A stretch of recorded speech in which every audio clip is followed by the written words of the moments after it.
إسيتين ربين رزقي نماف بلسو يوخان خانتين دروما جتشو دندين وان ilmi namaa hundinuu wanni guddaan jechuudha ilma namaa kana shayxaanni sun sodaachisu rizqiidha ammoo asbaabni rizqiidha kan ittiin durooman ilma namaa irraa illee ittiin durooman sanirraa dubbannee tokkoffaa irraa illee dubbannee turre kalammadaa irraa illee torbaan dabre dubbannee istighfaaraa fi maal akka tahe wanni sababaa isiitiin ittiin duroomuun kan ilma namaa irraa ittiin duroomu سنيف ورد روم ربنا عقدو أسباب الرزق سببا اتين درومن يوخان رزق ربي اتين نما بلسو سنر ران تنا خدبنو توقر ردبنا خسدفا رجل رايتو خسدفا داتيس مالجان التوكل على الله رب الرتير كتشو والربي اتين نما دروم سخيسا رب الرتير كتشو أسبابا تن نتشو رب الرتير كتشو وقاني في جنو مالي دور دور سورة ربين آيات القرآن في ستمان نجي ومن يتوكل على الله فهو حسبه ومن يتوكل على الله نمني رب الرتير كت ربي إساف جاه جا وما هندا في وان إسمي دوفي وان إساف يدوف هند خيست ربي إساف جاه في أين يرتي شرطين رب مرتير كتشولان ومن يتوكل على الله فهو حسبه نما ربي الرتير كت ربي إساف جاه دوبا إيجا ربين نما رب الرتير كته إساف جهاده نتيو أكملت رب الرتير كن سببا خنا راخن كه حديث أوجي وال كبتي أماس حديث نينيس مالجا حديث خنا عمر بن الخطاب يقول لو أنكم تتوكلون على الله حق توكله لرزقكم كما يرزق الطير تغدو خماسا وتروح بطانا osoo dhugumaan rabbi irratti khair kattantaate wanni kun namiitii fi waan nafa yaddiyettanii fi waan namiitii jettan keeysatti osoo dhugumaan rabbii keenya irratti khair kan nu taate maal nun jaa law annakum tatawakkaluuna ala allahi haqqa tawakkulihi larazaqakum silaa rabbiin isin razaqaa ja akkuma shimbirroo razaqutti isin razaqa shimbirroon ganama duwwaa baateeti waan silaa isii barbaachisu saniin guuttattee garaasii deebiti rizqii teeysan irrattillee rabbiin isin hin beeleysuu beeltinis rabbi jalatti isin hin tuytu wanni nama miidhuutis wanni silaa nama miidhuus rabbi jalatti isin hin miitu osoo isinummaan rabbi irratti hirkattanidha hadiis ergamaa rabbiiti sallallahu alaihi wasallam tawakkula saniin maali rabbiin kaafii ni gayaafi waa hundarrattu rabbiin waan silaa miidhaa isa dhufuufis nuti rabbi irratti hirkannaa rabbiin nurraa deebisa ammoo shartii tawakkulaa san guunnaan jechuudha waan silaa nama miidhu waan haajaa silaa nama yaachiftu hundaafuu yoo nutummaan tawakkula rabbi irra qabaanne waan silaa nama yaachisus hamtuu yaadaa jechuudha waan tanaan na miidheennee firraa deebisuu hin dandeenyu innee sodaannu san hunda jalaahu rabbiin nu baasuu baallama nuu seene jechuudha sababaa tawakkulaatiin sababaa kanarraa seenaan tawakkulaa wajji wal qabatee yooniif sayyidinaa Ibraahim fudhanne maal godhan inni nama tokko isa tokkichaa kanarratti warri addunyaa guutuu wali qabaman mootonni mamma fakkeenyaaf yeroo sanitti numuruu jechuun addunyaa guutuu isaan bulchuu ture akka amma biyyoota gurguddatan jettu kun hundinuu yoo namuma tokkorra wali qabaman mee namni sanni afayannee yaannaa nuti silaa akka yaada ilma namaatti biyyoonni gurguddatan jettu kun hundi kan eeshiyaa jiran awurooppaa jiran afriikaa jiran hundinuu namuma tokkorratti yoo wali qabamanii isuma kana miina jaan sayyidina Ibraahim waan akkasiitu irratti abbaa keenya Ibraahim taatee akkasiitu irratti hundi irra wali qabaman numuruu jechuun humna waraana alamaa namni alama kana bulche nama afuri lama kaafiraa lama islaama tokko numuruu jechuun waraana alamaa qaba humna waraana alamaa qaba rabbiin hoggaa isa san dhabamsiisuu barbaade maal ittiin argine humna waraanaa takka inni qabuusan rabbiin ittiin argine eenyu argine sayyidina Ibraahim dhufeeti قولوا لا إله إلا الله تفلحون حقان قبر ما ربي مليه انجروني ملكو جريتا مجاجين إسان ربي هجو قبني مري حي سن ربي تانا قبنو خنا ربي تقنو يا ماجا هقا خنا سنما إسان سلا ولد قبني يجودا قبني ديسن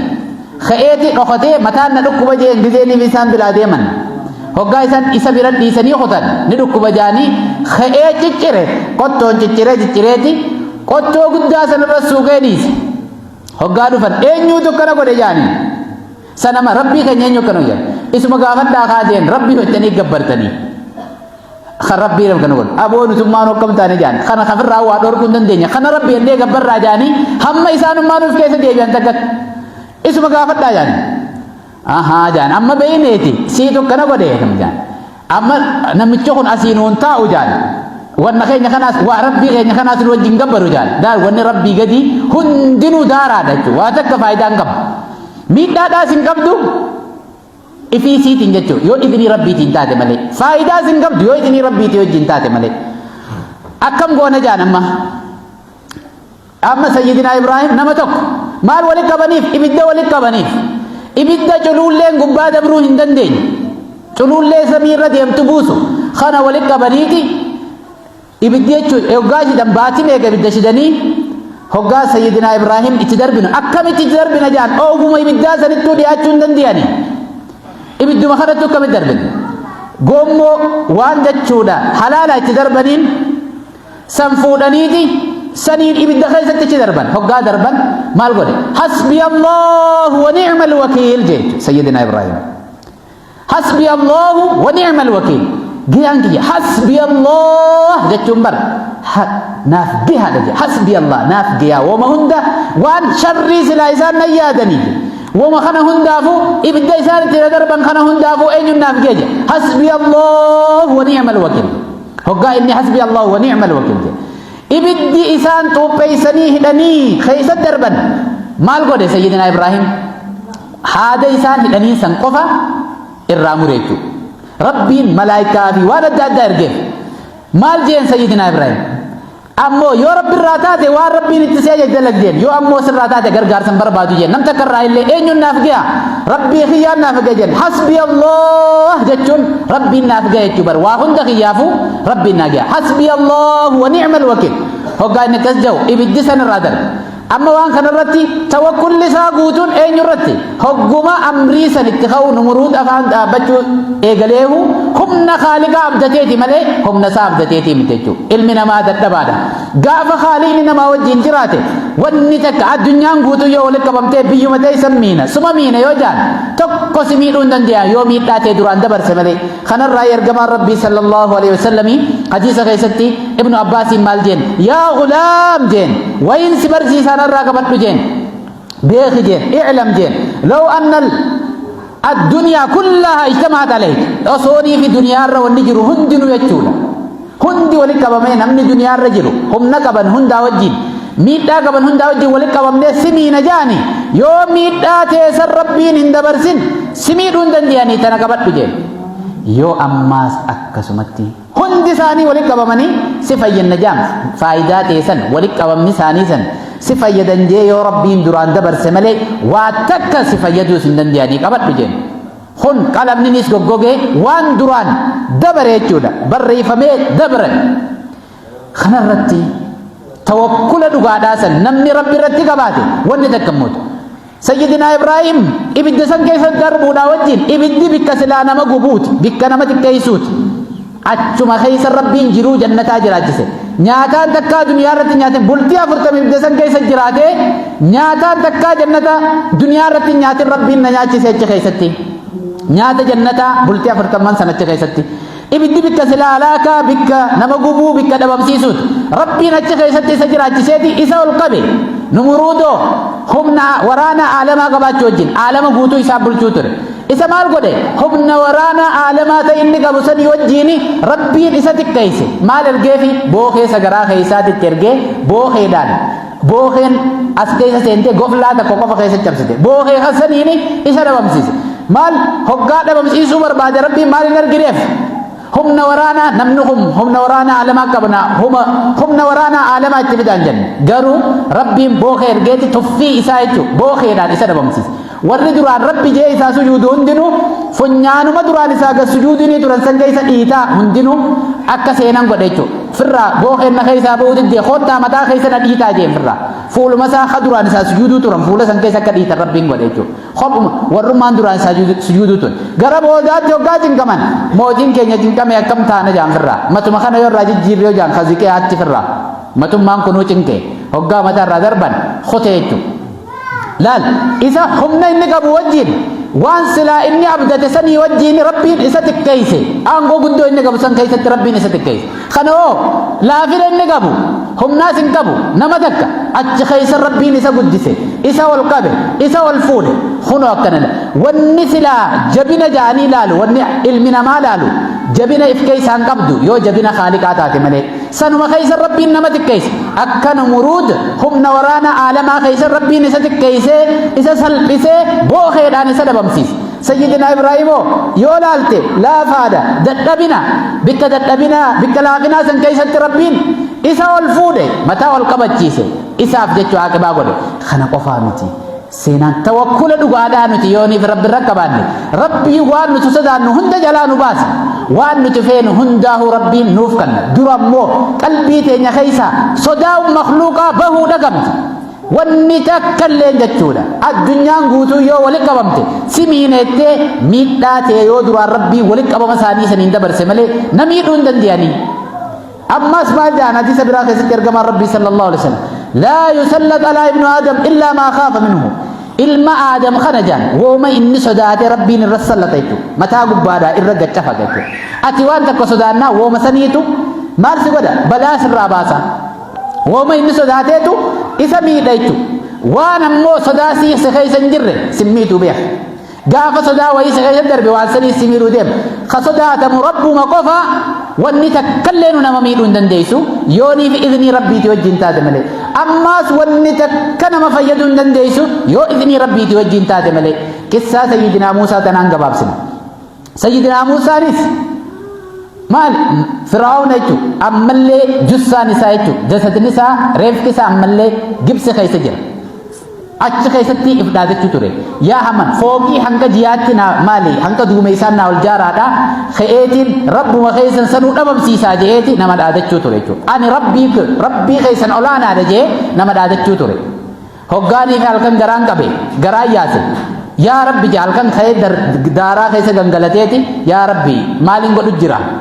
tiitichaan uumu jiraan jaati tiitichaan irraa jijjiire jaan garaa yaasaan hoggaanii itti dhufe akkasin beek rabbiin beekaati akkas godha hanka inni akkasitti tarraq jee wasan haa bahu eega gaafa qabe immoo rabbiin hin dhiisu hoggaa inni akkasitti tarraq jee gama boodaatti rabbiin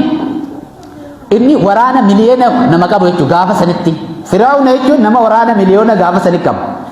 sayyidinaa muusuma rabbiin itti erge kunis dhaqeetuma ati rabbii miti rabbiin خسيس أمتي ربي كان آدبو ربي نمالي ربي كمتني جين نما ميكا خام مغازان تشري خان مشتا عديداتي مشتا تاريخ نساء ديراد واميكا ايغا وجته بودان هقا موسى أكس جو موسى سيري ساتس ولكبته تاريخ نساء ديراد غمو بوداتي هقا موسى نفه ربي انتوكو wanni atis rabbii miti jee hay kun aangooti jaaf deemaa miti jee waraana fudhatee ka'e Muusaan osoo isa dheeysuuti hoggaa deemaa bulan maaltu dura dhufe baharaat dura dhufe beeka silaa isaan baqachuuf deeman irree humna waraanaa guddoo qaba nu fita jaanii warri Muusatti amane osoo deeman osoo fiiganiiti baharaat dhufan hoggaa dhufan waraanni Fir'aawunaatis duubaan itti dhufe hoggaa gamana laalu waraana Fir'aawunaati hoggaa dura laalu bahara yaa rabbi amma hoggaa kana maal jedhu warri isaa wajjin jiru warri sayyidinaa Muusaa wajjin jiru yaa Muusaa khunugaa namicha nuti hin dandeenya kana wajji waliin nu haaste nu fixuuf deemta akkami jaaniin innaa lamudrakun nu dhaqqabee bar jaaniin mee akkam nu goote jaan keessa nun kaayyattu hoggaa Muusatti iyyanii akkana jaan kallaa jeen Muusaan anbiyaa rabbii jechuu maaltu wajji jira yaqiina rabbiitti qaba kallaa jeen rabbiin kiyyan maal baharri nu dura tahullee waraanni isaaniitis nu duubaan tahullee rakkoo nuti keessa jirru tana keessa rabbiin kiyya furmaata nu godha hin sodaatinaa jeen akkasii miti jeen kallaa jeen innamaa ya rabbi sayahdiin rabbii kiyya furmaata naa godha rabbii kiyya na qajeelcha mee ati hoggaa si duraan bahara si duubaa waraana jalaa bahuu hin dandeenye hoggaa akkana jiru bikka san irra dhaabbateeti beeki jaalateetii mi bahara dhufeefi إنما يا ربي سيهدين ربي خيانة وجين جرا نكجلت ربي كيا فرماتنا قداتي صداتنا hoggaa waraanni itti dhufu rabbiinis ilhama godheef baharuma kan addaan dhahijeen hoggaa bahara dhahu baharri gosa 12 wajji jira gosa baharri bakka 12 baheeti baharuma san keessa isaan hundinuu walagan abalu faanoo isa geeyan abalu faanis isa geeyan akka daawwitii godheen jechuudha katta'udil awiim akka daawwitii godheefi bahara keessa wallaalaa bar abalu faanis gosti abalu faanis achi geeyan kunis achi geeyan jecha wallaalaa bahara gizee isaan achi bahan hoggaa isaan achi bahan warri firaa'uunaa gizee dhufu sodaachaa bahara banaadha karaan goggogaa ta'eef seennuu hin seennu sunu sodaataniiti seenan isaanis hoggaa isaan seenanii walakkaa ba'an warri Muusaa wajjin jiru xarafa bahan bahara rabbii walitti deebise fir'auna baharuma sanii laal baharuma Muusaa keeysan nagee baase saniini sayyidinaa Muusaa fir'auna achuma keeysan rabbiin isa xiqqeeyse isa salphise kunoo akkana qaba khaalini bikkuma khaaniif asumatti oowwa khaaniif asi jannata godhaaf jechuudha khaan asitti aduun naguu jirjiya inni immoo khaan gaaddisa jala godha rabbii akkas qaba jechuudha wanni hundinuu waa takka ofirraa hin qabdu jechuudha asbaab jechuun sababni waan takka sababni raahaadhaatis raahaa hin qabu sababni cinqiitis cinqii hin qabu yoo cinqii rabbiin dabarse malee khasilaa namni jechuudha khawaa takka hin qabne cinqiidha qaba jaanii khasilaa cinqamuu qabu rabbiin raahaa kanneefiiti khasilaa raahaa godhuu qabu rabbiin cinqii kan taalaan itti gallakkisa rafuu hin danda'u gamaa gamana cinqama jechuudha saniifi cinqii fi raahaanis gammachuunis rabbii bira jirti jechuudha isaatu namaaf kan isa biratti haa barbaadnu ol qabuu fi gaqqabuunis isumarraa jechuudha saniif warra rabbi irratti hirkatu rabbi nu haa godhu hasbunallah wa ni'mal wakiil jechuun tun faayidaa guddoodha qabdi namni hogoo 400 jee rabbii waa hunda jalaa rabbiin isa baasa ganamaa fi galgala hamma dandeenyutti hasbunallah wa ni'mal wakiil hasbunallah wa ni'mal wakiil hasbunallah wa ni'mal wakiil hamtu hunda jala ammoo nama miidhuudhaaf hin niyyatin miidhaa deemtu firraa deebisuudhaaf malee ambiyaan takkaa nama miidhuudhaaf hin niyyanne namni immoo aada namatti hidhuudhaaf niyyatu ifumatti hidhamte jechuudha boolla namni namaa qotu khayrii nama hundaafuu yaaduudhaan niyyaa saniini malee wanni godhan hasbunallah jedhan yoo nii fi ati ifiifuu shayxaana taate suma sanirra sallata jechuudha saniif keessa keenya tolfannee hamtuu nama tokkoof hin qabu namni tokko namni nama miidhuu barbaadu hin jiru جتيتي خيسان كل كلويني هقاتي حسبنا الله ونعم الوكيل جتي ربي نسر كوسن جلاس باس سني فايدة قدو قبدين أمني هقولي بافر رب العافسيفي isi tanarraa illee dummeeffachuu qabna warra khayrii irraa dummeeffatu rabbinu haa godhu sheenaa duniyaa akhiraa jalaa rabbinu haa baasu asbaaba rizqiidha kharwaa rizqii rabbiin itti nama bal'isu khurnan jenne sanirraa arra khasdaffaarraa dubbanne yoo rabbi je insha Allah tunuu dheertuudha keessa gadi hin buune dilasi yoo rabbi je insha Allah afraffaatis torbaan dhufu khayrraa dubbannu taha ammoo warra tawakkula asumaa fi hanga torbaan dhufuutti illee rakkoo akka dhuunfaa keessa jiran keessa isa akka bahu ربنا هاقولوا ركوا أكدون فادي أكدن داتيس أكبياتيس يجودا شر يجودا بيجتين يديم توس ربنا الرادي بسو خيري عند ربي ولنا هاقبو نتيس تق ربنا هاقولوا بيجتين ياس يجودا تق ربنا هاقولوا ور بيجتين يخيسة ولينجرا نهند ما تقومي ورا شر اللي في الرادي بسو ربنا هاقولوا أمو شر على نديم تنو تبين وتم بين ربنا الرادي بسو بيجتين يخيسة تين نجينو هاقولوا ونتيس ور ربي تركته إركنو ربي تي وهند في الرادي بسو ربنا هاقولوا أكدون فاتيس مسكينumaanis kan rabbi irratti hirkachuudhaan isaan dheeysitu rabbinu haa godhu waa hundumaa rakkoo dhufte hunda rabbi jala warra dheeysu rabbinu haa godhu warra makhluuqa dheeysee rabbiin waan isaan itti dheeysaniif isaanis waliin daaraa haqa rabbiin hin godhin saniif warra rabbi irratti hirkatu rabbinu haa godhu tawakkula dhugaasan rabbinu haa kennu jechuudha xiqqaa fi guddaa keenyaafis tawakkula rabbinu haa kennu kajiruufis kajirullee iimaana irratti akka jiraatu rabbinu haa godhu kajuufillee rahmata rabbinu haa godhu ربنا تقبل منا انك انت السميع العليم وتب علينا انك انت التواب الرحيم واخر دعوانا الحمد لله رب العالمين